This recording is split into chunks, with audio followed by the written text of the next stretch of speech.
Olá, pessoal, boa tarde. Carlos falando aqui para vocês. Eu e o Michel aqui mais uma vez. E a ideia é passar um pouquinho do resultado do mês de agosto dos nossos fundos, tá?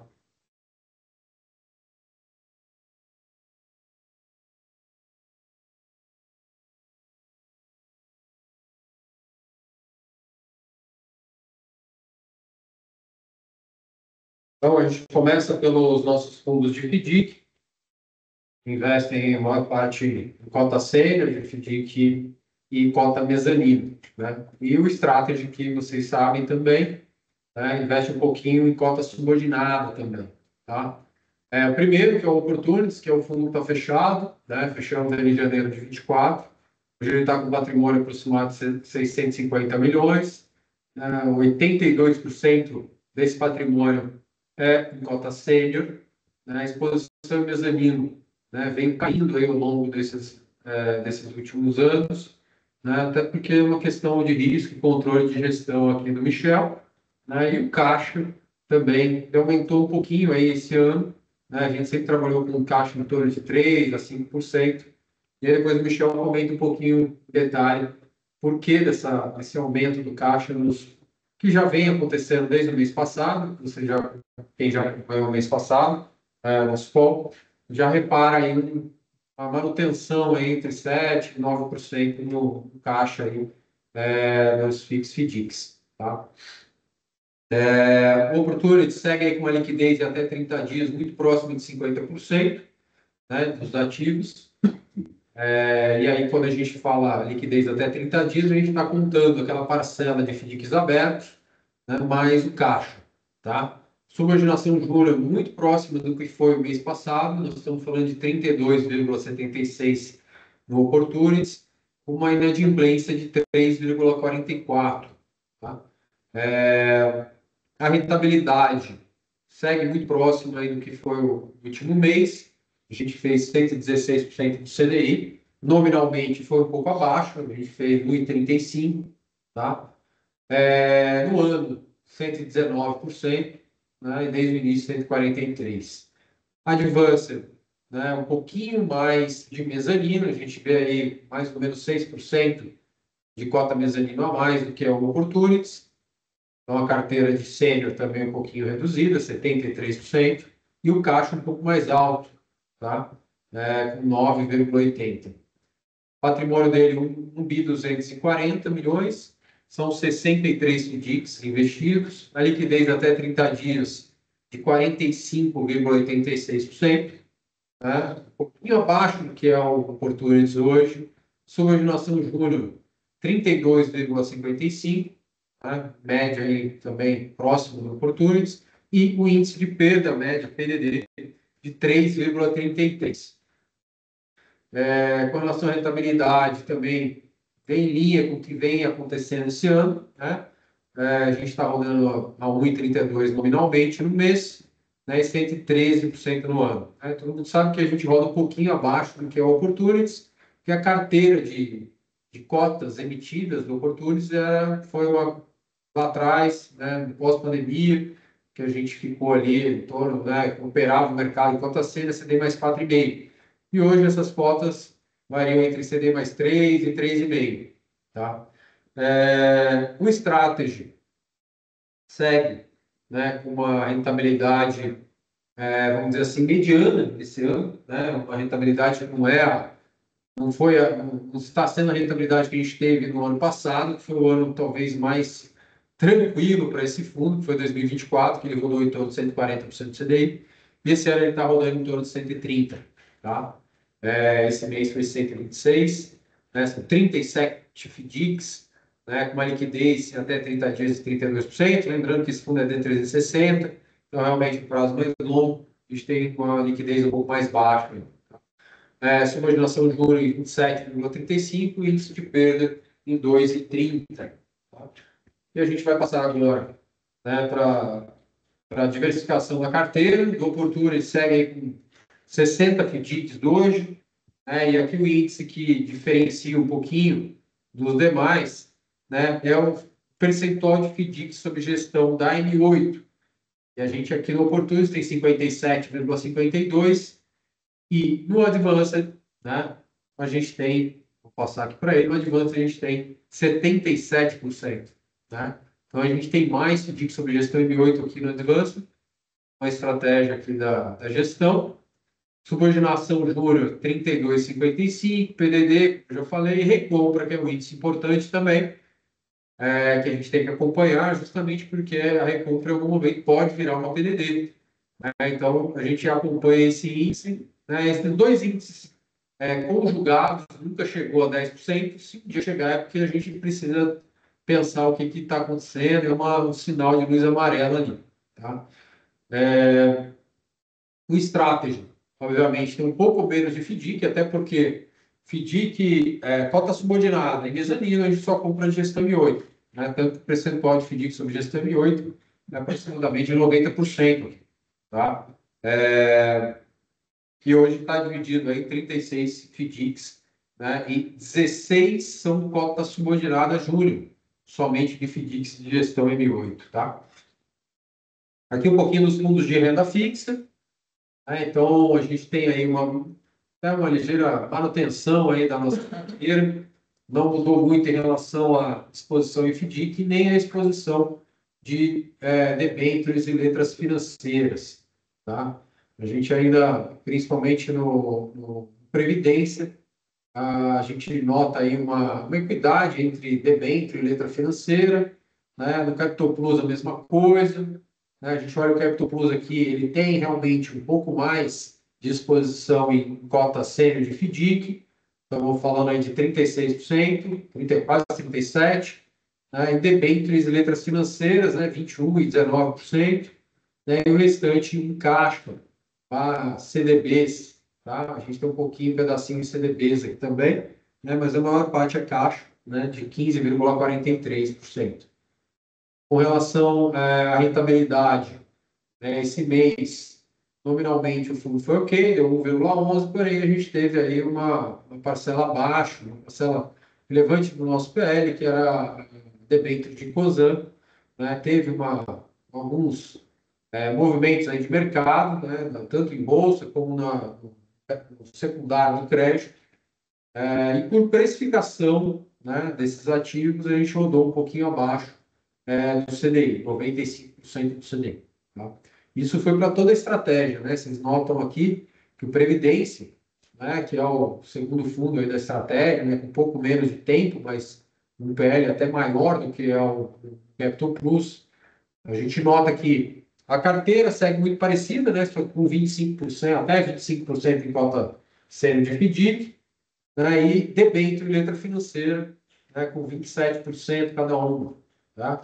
E a rentabilidade no mês também, né, foi um pouquinho abaixo, aí, rodando a 90%, também em detrimento das debêntures de COSAN, que representava em torno de 3,5%, 4% do PL do fundo, e com essa marcação ao mercado, né, tivemos aí uma precificação nesse mês, aí, percentualmente falando, CDI um pouco abaixo, né, do que é o histórico do fundo. Mas, mantendo aqui, a gente mantém as metas, né? Tanto que a Capital Plus, que é a meta nossa de rentabilidade em torno de 110, 115, a gente mantém desde o início 117, e no Previdência, que é entre 105 e 110, a gente mantém desde o início 109. Muito importante colocar, tá, Ricardo, que a precificação de COSAN, que levou o fundo ainda abaixo do CDI, ela já voltou nesse começo de mês, então os resultados do fundo eles estão preservados, de novo, não é uma questão de crédito, é uma questão só de precificação do papel, tá? Então, esse mês, os fundos já estão rodando aí, recuperando essa precificação para baixo que deu no final do mês passado.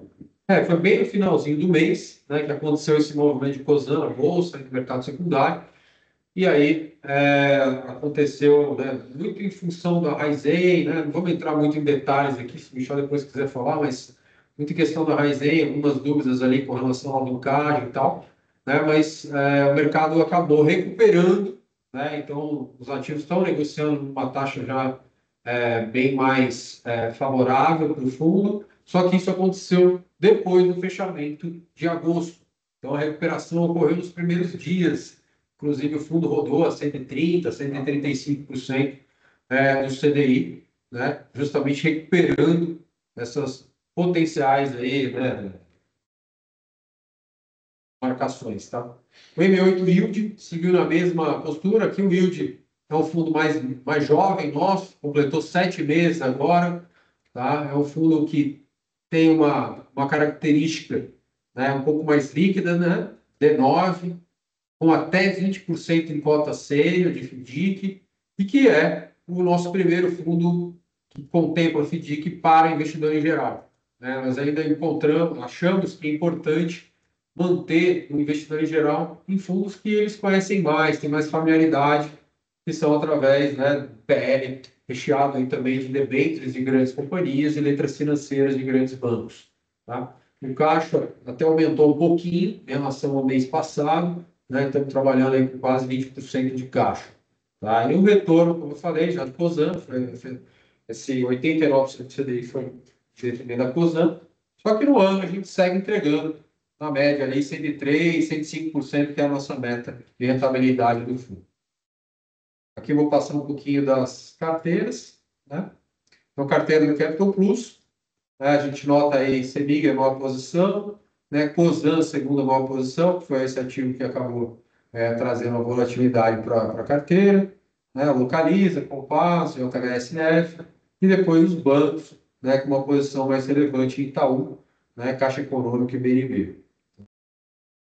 Em relação ao segmento, né? O segmento FDIC continua sendo mais, com maior exposição, depois as letras financeiras, caixa e depois as debêntures. Debênture, como a gente viu lá, tem em torno de 26%. Na Previdência, né, não deixa de ser muito diferente, financeiro supera FDIC, porque esse mês aí a gente acabou aumentando a exposição em letras financeiras, chegamos a 27%, FDIC fica em torno de 24%, né, na Previdência, né, abaixo tem que ser abaixo de 25 pela regra, e depois caixa.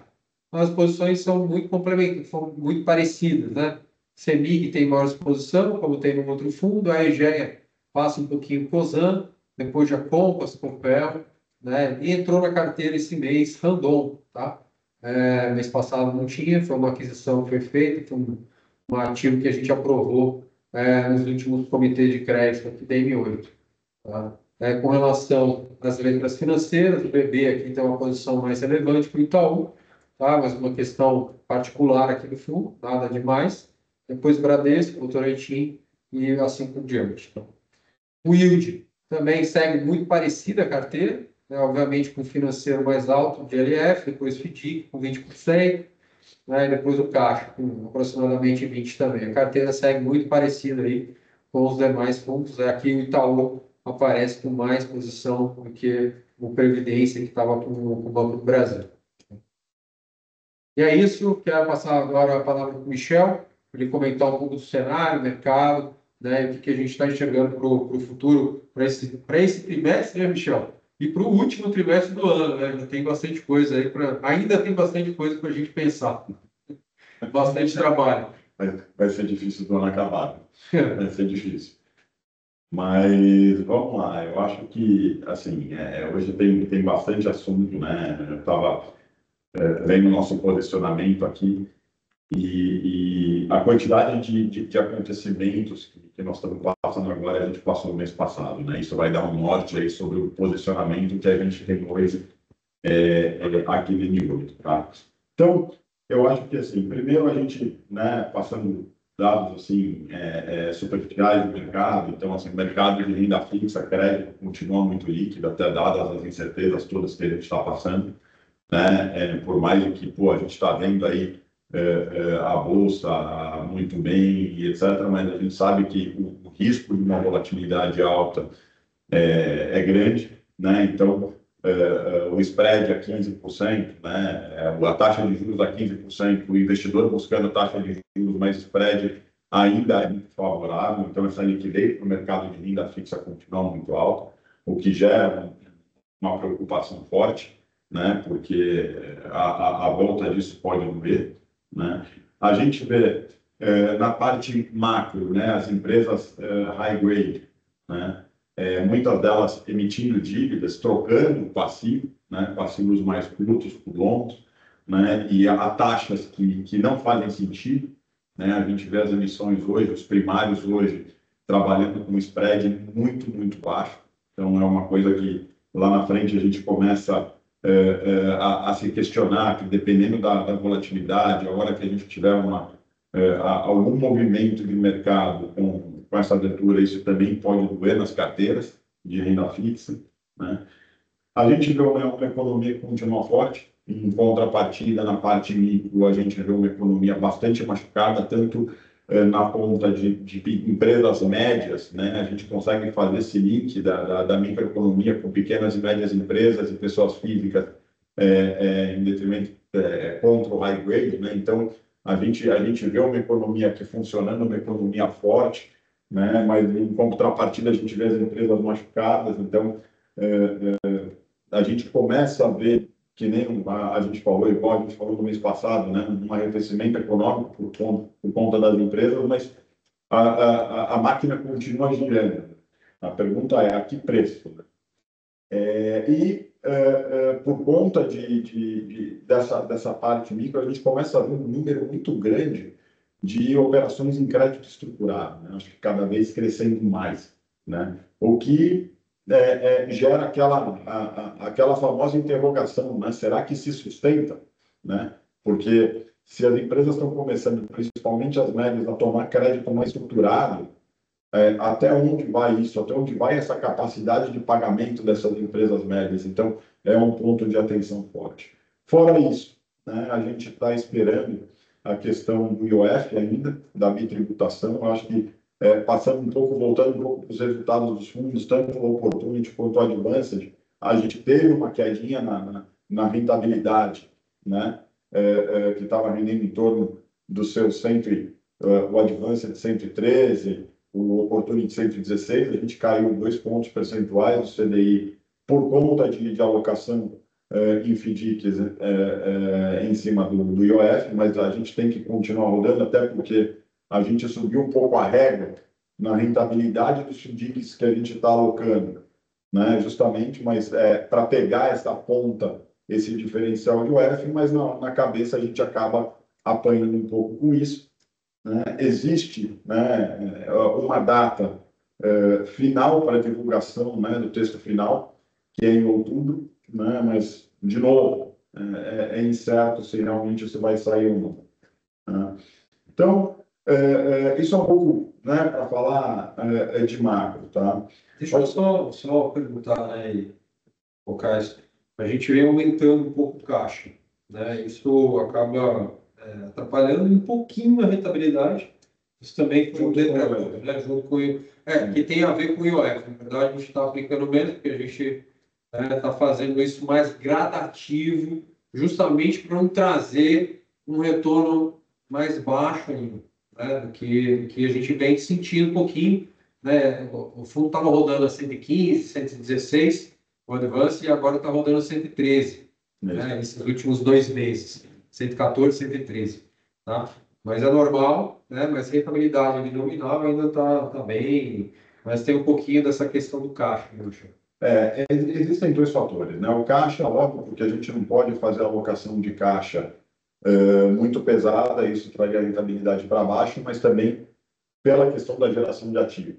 Eu preciso trabalhar com um ativo com um pouco mais de gordura, um pouco mais de juízo na rentabilidade para cobrir a questão do IOF, né, ao longo prazo. Mas também eu preciso buscar FDICs que sejam mais seguros, em termos de subordinação, em termos de... Por quê? Porque o mercado de crédito médio, ele tá sendo bastante afetado com essa taxa de 15%. A gente vê recuperações judiciais continuando bombando, a gente vê um aumento na questão da carteira em termos de PDD, não é um aumento expressivo, porque a gente tem um spread excedente das cotas sêniores que a gente aplica. Mas as cotas subordinadas júniores, por exemplo, que eu tinha uma média de 3,17 no mês passado, no qual de resultado, esse mês me apresentou 2,47.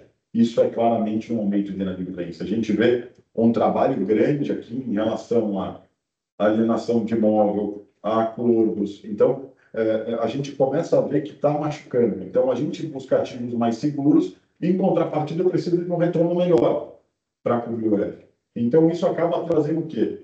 um menor número de ativos para a gente aplicar, e os FDICs mais conservadores não alavancando, que é aquele modelo que a gente gosta, justamente com medo de dar o crédito. Então, isso acaba me sobrando um pouco mais de caixa.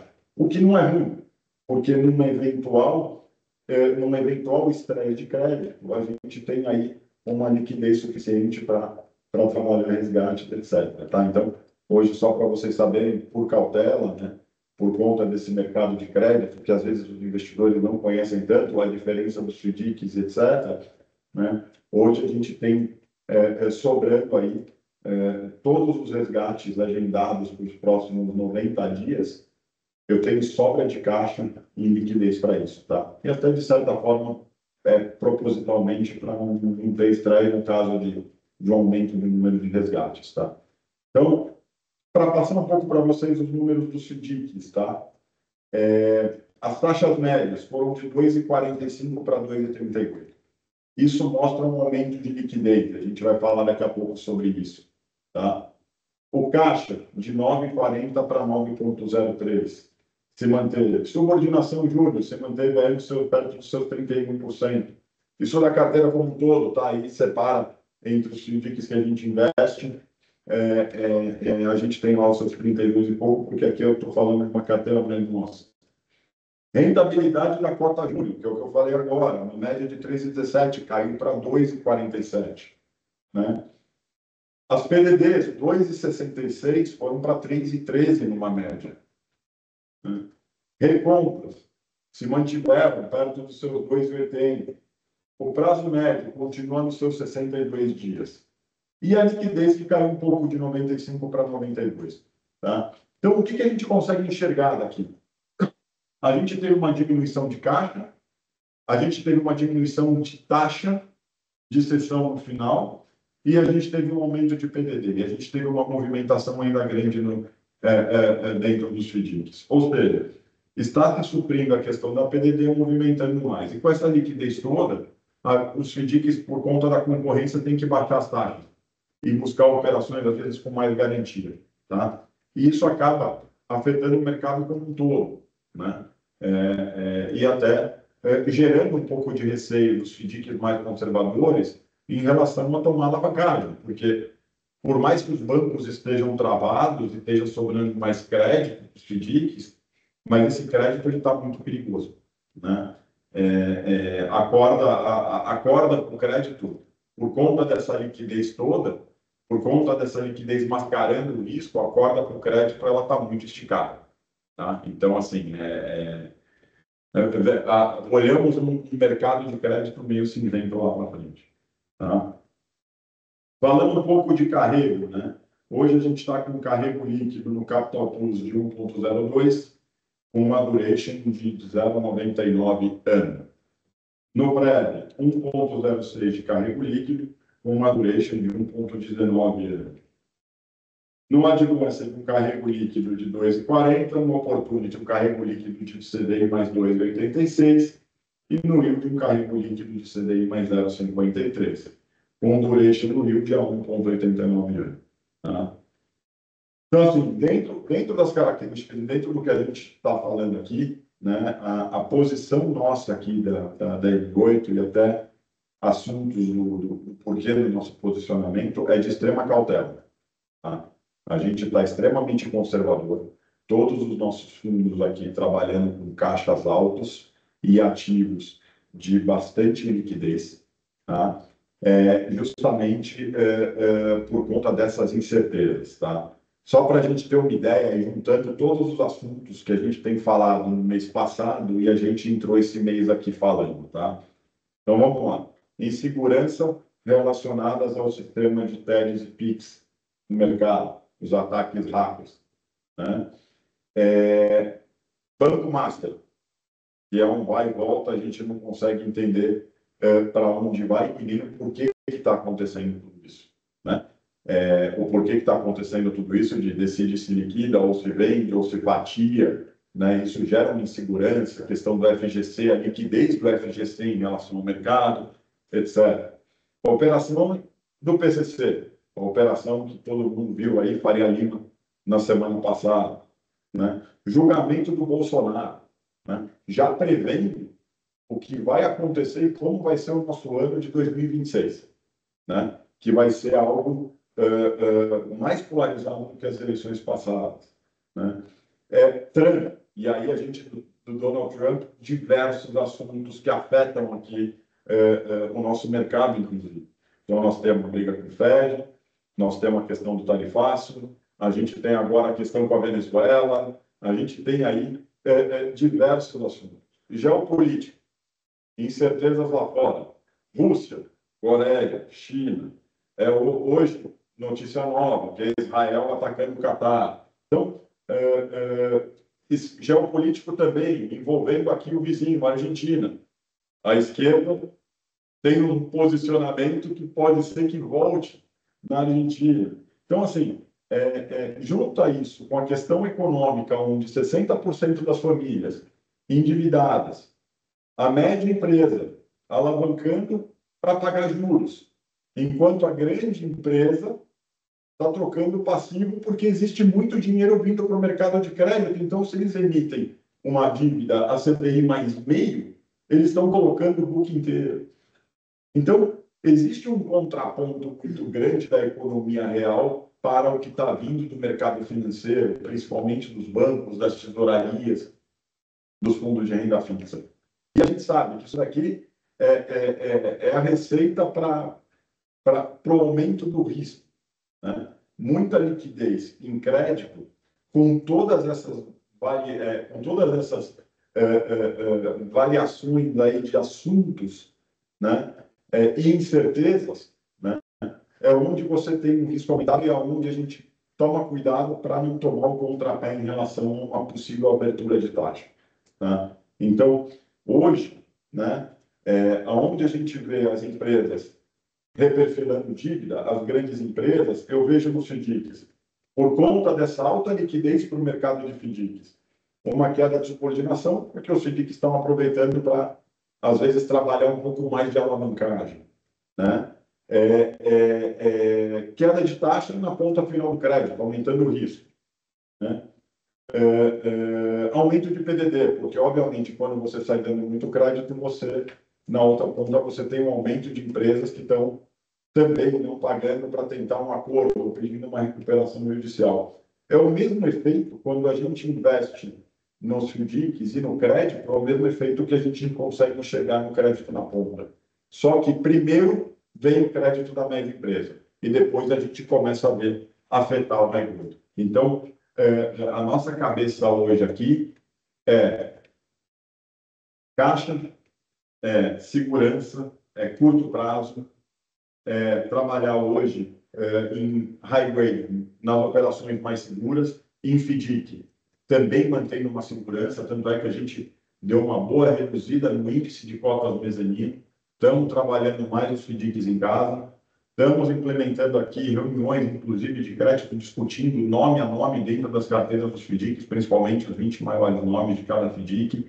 Então, assim, o momento agora não é de aposta. O momento agora é de ficar extremamente cauteloso e tentar aí passar por essa fase até que a gente consiga enxergar lá na frente uma saída, ou pelo menos um viés de se nós vamos ter mais problemas ou se com uma baixa taxa de juros, como que vai a economia do país um pouco mais para frente, né?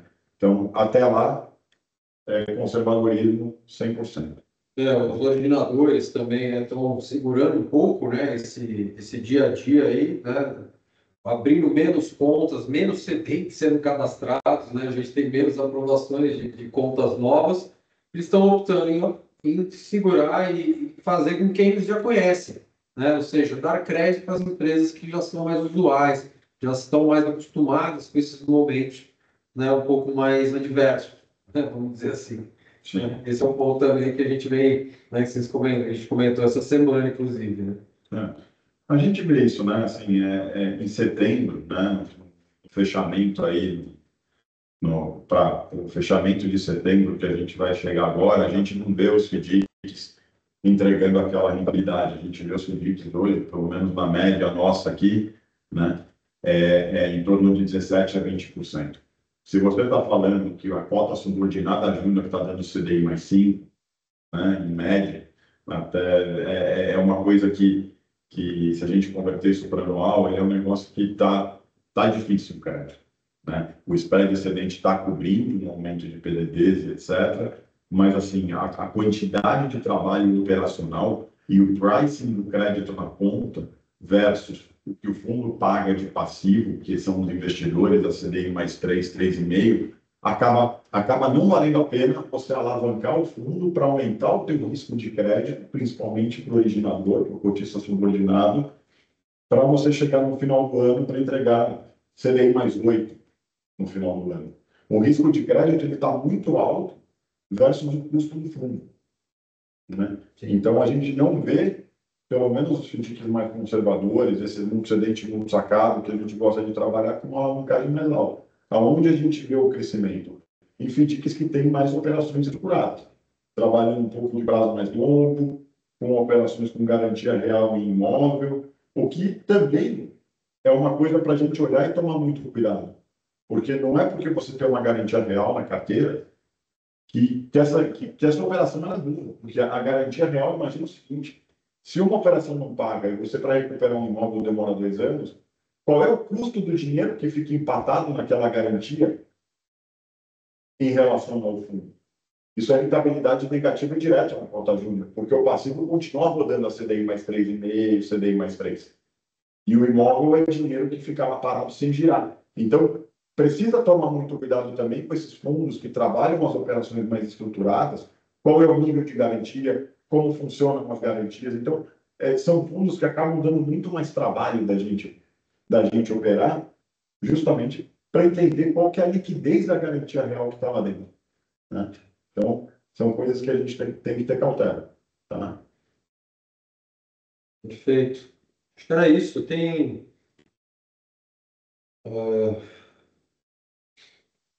Pessoal, se vocês tiverem alguma dúvida, alguma pergunta, estamos aqui à disposição, tá? Se vocês quiserem mandar no chat, no QA, só encaminhar para a gente. Eu acho que só mais uma observação, né? A gente continua, mesmo com o crescimento do patrimônio, a gente continua trabalhando basicamente carteira de lucro excelente como sacado, recebíveis pulverizados, subordinação alta. Eventualmente, a gente olha alguns outros produtos, que é, por exemplo, com trava de cartão de crédito, que são produtos seguros, né? Mas a gente não... o momento agora não é de tentar coisas novas, e sim de olhar mais para dentro de casa e o modelo que a gente já trabalha, tanto na renda fixa quanto nos FDICs. Tá? Bom, Michel, você acha que no último trimestre, que normalmente, sazonalmente, ele é mais forte, porque tem todo o movimento aí de final de ano, né, das empresas, das médias empresas, principalmente, que é a nossa carteira hoje. Você acha que tem uma recuperação no número de operações? Né? A gente vê que do segundo trimestre a gente caiu um pouco em número de operações e volume, né, para esse terceiro. Você acha que tem um aumento? Ou o pessoal realmente tirou um pouco o pé desse ano e vai ser um pouco mais fraco esse segundo semestre inteiro? Acho que com certeza a gente vai ter um aumento de número de operações. No que isso vai se transformar em janeiro e fevereiro, quando as empresas estão de férias, a gente não sabe. Né? Agora, com certeza, com esse monte de variáveis que a gente falou aqui, que geram uma incerteza grande no mercado, significa que os bancos vão tirar o pé e vai sobrar muito mercado para os FDICs. Isso é normal. A gente viu isso historicamente em todos os períodos de crise. Né? Agora, é normal que no começo do ano os FDICs tenham que sair correndo atrás em relação às empresas que não conseguem pagar dinheiro. Então, a gente espera um aumento de operações. Não sei até quando a gente consegue ter uma melhora tão forte em cotas subordinadas júniores, porque com esse aumento de operações, obviamente, vem um aumento de concorrência de FDICs por conta da liquidez indo para o mercado. Então, a gente espera uma queda um pouco nas taxas médias de operação. Né? Que vem caindo, né? Exatamente. Já está caindo. 2,45 para 2,38. 2,38. Né? E a nossa média histórica era 2,60. Né? Então, a gente espera, com essa liquidez toda, e muita gente vindo para investimento em FII, talvez um aumento de alavancagem para suprir esse final do ano, mas, de novo, né, a gente já está olhando com cautela, eu já tenho alguns FDICs, inclusive, que a gente está conversando, que o pessoal já está segurando um pouco recebíveis para janeiro. Já tem operações aí, o pessoal já está começando, porque o cara está tomando uma dívida hoje, já quase não consegue pagar. Vai colocar um boleto para janeiro, que é quando já está todo mundo de férias. Então, a cautela dos FDICs mais conservadores do excedente muito sacado já começou a olhar para janeiro. Tá? Então, a gente vai ter esse...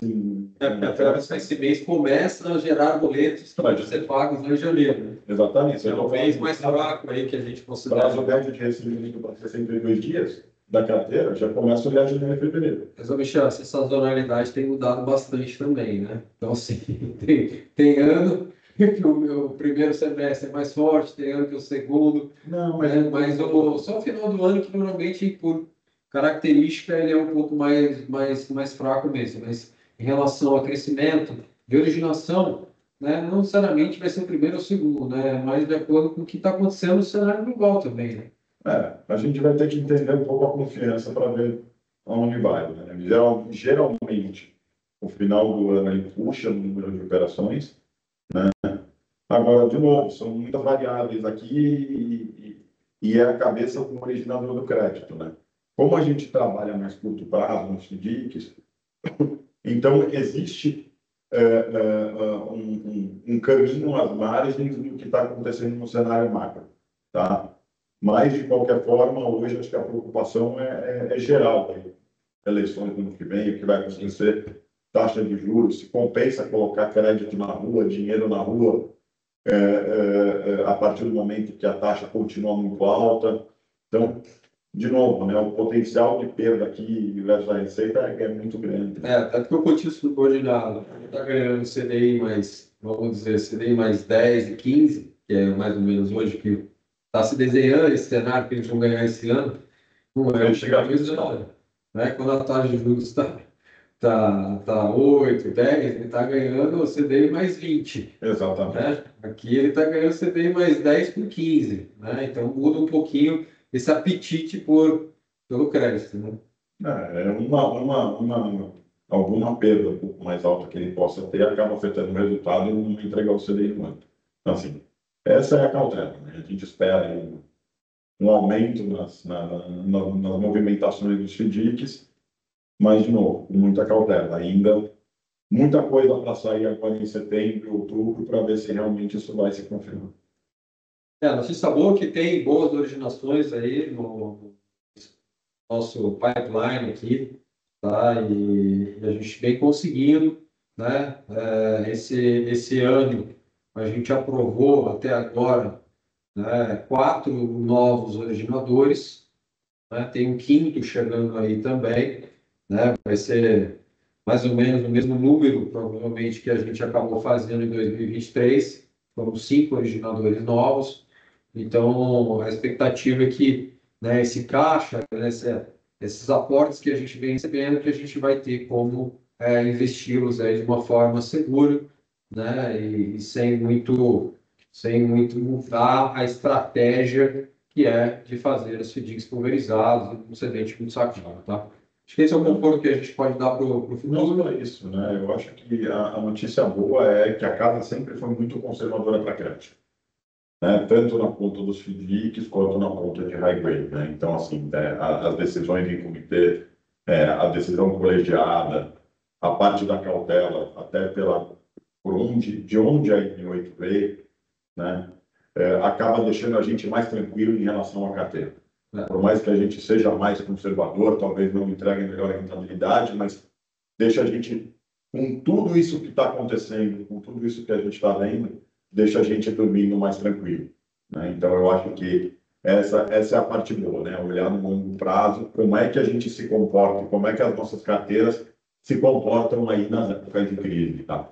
Isso, para a gente, é o mais importante, não é a corrida do 100 metros, é a maratona. Tá? Perfeito.